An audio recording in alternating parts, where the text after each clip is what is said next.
झारखंड में टीडीपीएल द्वारा 2014 से करवाए गए सभी एग्जाम को रद्द करने के सीएम हेमंत सोरेन के ऐलान के बाद से ही छात्र जश्न मना रहे हैं। सीएम सोरेन ने बीती रात जैसे ही सीजीएल एग्जाम को भी रद्द करने की मांग को मानने का ऐलान किया, जयपाल सिंह मुंडा स्टेडियम में मौजूद आंदोलनकारी छात्र छात्राओं के बीच खुशी की लहर दौड़ गई और आंदोलनकारी छात्रों ने जमकर आतिशबाजी शुरू कर दी। कई छात्र भावुक भी हो गए और उनकी आंखों में खुशी के आंसू झलक आए। छात्रों ने एक दूसरे को गले लगाकर जीत की बधाइयां भी दी और सरकार के फैसले का स्वागत किया। सीएम हेमंत सोरेन के ऐलान के बाद छात्रों ने बेशक अनशन तोड़ दिया, लेकिन आंदोलन जारी रखने की बात कही है। छात्र नेता रविंद्र पासवान ने कहा कि अभी सीबीआई जांच की मांग नहीं मानी गई है और जब तक सीबीआई जांच की मांग नहीं मानते हैं हम उन लोग आंदोलन करते रहेंगे। हम लोगों ने एक बड़ी लड़ाई जीती है, मगर इसमें अभी और भी कुछ बाकी है। हम मुख्यमंत्री जी का धन्यवाद करना चाहते हैं जिन्होंने 24 दिन बाद हमारी मांग सुनी, लेकिन जब तक सीबीआई जांच नहीं होगी हम लोग आंदोलन करते रहेंगे। राज्य में बीती रात कैबिनेट की 4 घंटे तक चली बैठक के बाद सीएम हेमंत सोरेन ने कहा कि 2014 से जितनी भी छोटी बड़ी गलतियां हुई हैं सभी की सीआईडी जांच होगी। सीएम सोरेन ने परीक्षाओं में सुधार के लिए कमेटी के गठन की भी बात कही है और पूरे मामले की गहराई से जांच के लिए रिटायर्ड जज की अध्यक्षता में एक स्वतंत्र जांच कमेटी बनाने का ऐलान किया। इस कमेटी की रिपोर्ट के आधार पर लापरवाह और दोषी लोगों के खिलाफ सख्त कानूनी कदम उठाए जाएंगे। साथ ही सीएम सोरेन ने कहा कि सरकार रिफॉर्म में पारदर्शिता के साथ काम करेगी और रिफॉर्म के लिए आईएएस अधिकारी की अध्यक्षता में कमेटी बनाने का निर्णय लिया है। झारखंड सरकार के ऐलान के बाद 16 दिन से अनशन पर बैठे छात्र नेता देवेंद्र नाथ महतो और उनके 2 सहयोगी राहुल और अवीवा ने रांची सदर अस्पताल में अनशन तोड़ने का ऐलान कर दिया। झारखंड सरकार के मंत्री इरफान अंसारी और दीपिका सिंह ने अनशन में कर रहे छात्रों को अपने हाथों से जूस पिलाया, जिसके बाद देवेंद्र नाथ महतो ने कहा कि जांच बहुत बारीकी से हो और इसमें शामिल हर भ्रष्ट व्यक्ति को पकड़ा जाए। इन गिरोह के पीछे जो मास्टरमाइंड है उनको पकड़ा जाए। साथ ही सरकार हमें गारंटी दे कि आगे पेपर लीक नहीं होगा। अगर सरकार हमारी सभी मांगे मान लेती है तो हम सरकार को सहयोग करने को तैयार हैं। छात्र नेता देवेंद्र नाथ महतो ने एक्टिविस्ट सोनम वांगचुक से वीडियो कॉल के जरिए बात की और इस दौरान देवेंद्र नाथ महतो ने कहा कि आपसे प्रेरणा और मार्गदर्शन पाकर ही हमने ये लड़ाई लड़ी। देवेंद्र नाथ महतो और सोनम वांगचुक के बीच ये बात जेएसएससी, सीजीएल परीक्षा और टीडीपीएल द्वारा आयोजित परीक्षाओं के रद्द होने की घोषणा के बाद हुई। झारखंड के हेल्थ मिनिस्टर इरफान अंसारी ने छात्रों को लेकर बड़ा बयान दिया है। इरफान अंसारी ने कहा कि सरकार ने छात्रों की सभी मांगे मान ली है। सीजीएल एग्जाम रद्द किया जाएगा, साथ ही टीडीपीएल के कंडक्ट किए गए सभी एग्जाम भी रद्द होंगे। उन्होंने कहा कि सरकार ने बच्चों की मांग पूरी कर दी है। युवा हमारे हैं, बच्चे हमारे हैं।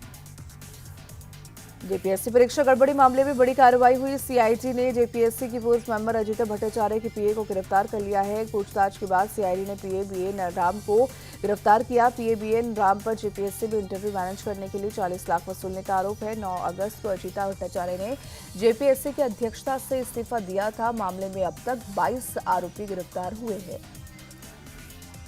जेएसएससी सीजीएल परीक्षा पास करने वाले उम्मीदवारों ने राज्य में प्रोजेक्ट भवन के बाहर प्रदर्शन किया। इन लोगों ने परीक्षा रद्द करने के राज्य सरकार के फैसले के खिलाफ अपना विरोध जताया। इस दौरान एक प्रदर्शनकारी ने कहा कि हम लोग हर तरह की जांच के लिए तैयार हैं। आपको जो करना है वो कीजिए, लेकिन हमारे साथ ऐसा अन्याय मत कीजिए, हम लोग मर जाएंगे। विवादों और परीक्षा व्यवस्था को लेकर उठे सवालों के बाद एनटीए में बड़े स्तर पर बदलाव की प्रक्रिया शुरू है। शिक्षा मंत्री प्रहलाद जोशी ने उच्च शिक्षा विभाग के सचिव, एनटीए के महानिदेशक के साथ बैठक कर अब तक का पूरा अपडेट लिया।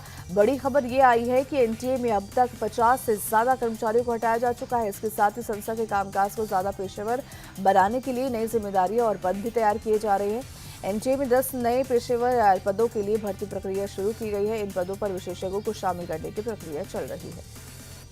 बीजेपी के राष्ट्रीय अध्यक्ष नितिन नवीन की नई टीम का ऐलान हो गया है। बीजेपी की नई टीम में 13 उपाध्यक्ष और 8 महासचिव बनाए गए हैं। स्मृति ईरानी और विनोद तावड़े को जनरल सेक्रेटरी बनाया गया है। वसुंधरा राजे सिंधिया, तीरथ सिंह रावत, राम माधव, वैजयंत जय पांडा और रेखा वर्मा को उपाध्यक्ष की जिम्मेदारी दी गई है। सतीश पुनिया, गजेंद्र पटेल, हरीश द्विवेदी और संजय भाटिया महामंत्री बनाए गए हैं। बीएल संतोष जनरल सेक्रेटरी ऑर्गेनाइजेशन बने रहेंगे, तो वहीं पीयूष गोयल को राष्ट्रीय कोषाध्यक्ष की जिम्मेदारी दी गई है। बीजेपी की नई टीम में 13 उपाध्यक्ष, 8 महासचिव और 16 सचिव बनाए गए हैं। इन नई टीम में 12 महिलाओं को जगह मिली है। नितिन नवीन ने इसे बीजेपी और भारत के भविष्य की टीम बताया और कहा कि ये टीम पीएम मोदी के विजन और संकल्प को जमीनी स्तर पर ले जाने का काम करेगी। इसके साथ ही कार्यकर्ताओं के साथ संबंध और जनता के साथ संवाद करने का काम किया जाएगा।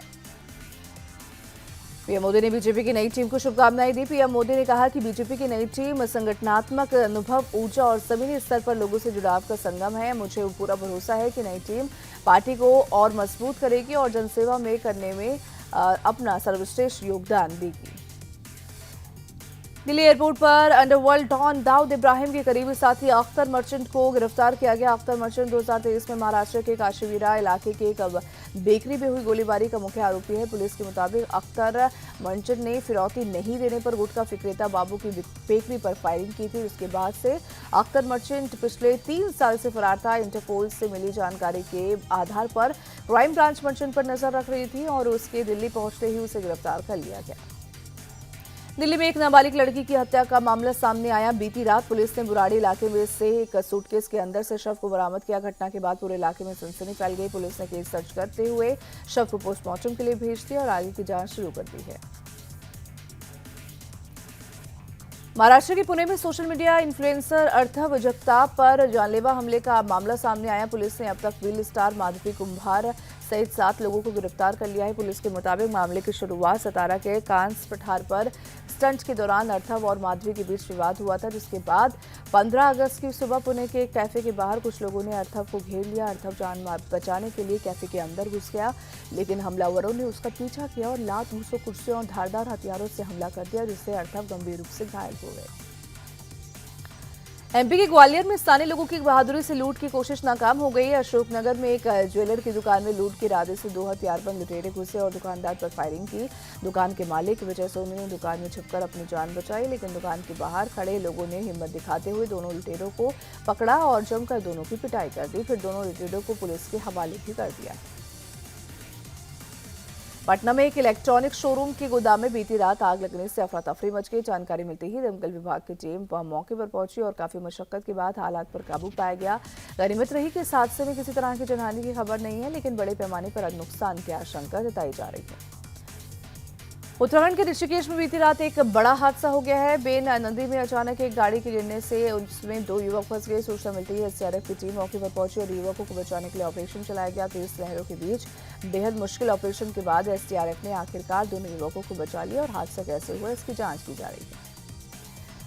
उत्तर प्रदेश की बस्ती में सरयू नदी का जलस्तर बढ़ने से प्रशासन अलर्ट मोड पर आ गया है। बाढ़ के अंदेशे को देखते हुए प्रशासन की टीम ने हालात का जायजा लिया और जरूरी एहतियाती उपाय भी कराए जा रहे हैं। साथ ही कटान रोकने के लिए भी बंदोबस्त किए जा रहे हैं। पश्चिम बंगाल के हल्दिया में हुई लगातार बारिश की वजह से बाढ़ जैसे हालात बन गए हैं। सड़कें पानी में डूब गई, चारों तरफ पानी ही नजर आ रहा है। बारिश और जलभराव के कारण लोगों के सामने कई तरह की चुनौतियां खड़ी हो गई।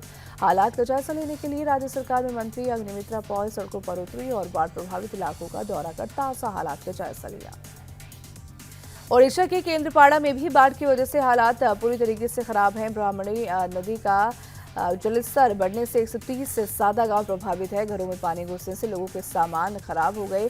बाढ़ के कारण खेत खलिहान सब डूब गए हैं, जिससे फसलों को भी नुकसान हुआ। हालांकि सरकार और प्रशासन की तरफ से बाढ़ प्रभावित लोगों की मदद के लिए राहत बचाव अभियान चलाए जा रहे हैं। ओडिशा के मुख्यमंत्री मोहन चरण मांझी भद्रक दौरे पर पहुंचे, जहां उन्होंने बोट के जरिए बाढ़ प्रभावित इलाकों के मौजूदा हालात का जायजा लिया और इस दौरान मुख्यमंत्री मोहन चरण मांझी ने प्रभावित लोगों से भी मुलाकात की और उन्हें हर संभव मदद देने का भरोसा किया है। ओडिशा के मुख्यमंत्री मोहन चरण मांझी जाजपुर भी पहुंचे, जहां उन्होंने बाढ़ प्रभावित इलाकों का दौरा किया और ताज़ा हालात का जायजा लिया। फिर सीएम ने नाव के साथ पैदल जाकर भी जमीनी हालात के बारे में अधिकारियों से जानकारी ली, साथ ही प्रभावित लोगों की परेशानियों को भी समझा।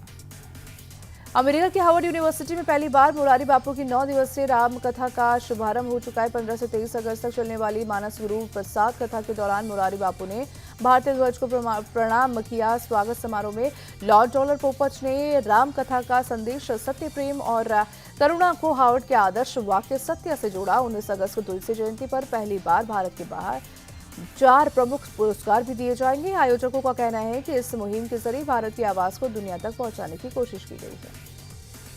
सदी के महानायक अमिताभ बच्चन ने यूपी पुलिस के आधिकारिक एंथम खाकी का सितारा का वीडियो ट्वीट कर इस एंथम को अपने अंदाज में सलाम किया।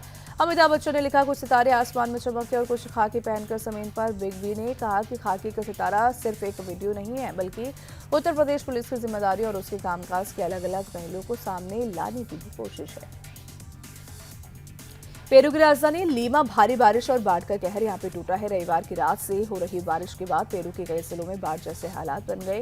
राजधानी लीमा की सड़कों पर जगह जगह पानी भर गया, कीचड़ के जमाव है। निचले इलाकों में घरों में पानी घुस गया और कीचड़ भर जाने से लोगों की मुश्किलें बढ़ गई हैं।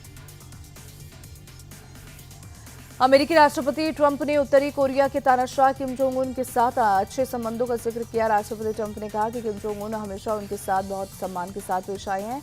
ट्रंप ने कहा कि उन्होंने पेंटागन को दक्षिण कोरिया के साथ सैन्य अभ्यास को कम करने का आदेश दिया है, क्योंकि दक्षिण कोरिया ईरान के साथ जंग में उनकी मदद नहीं करेगा। साथ ही राष्ट्रपति ट्रंप ने aircraft carrier USS Abraham Lincoln में सैनिकों के हालात से जुड़े सवालों को नजरअंदाज करते हुए खबरों को फर्जी बताया।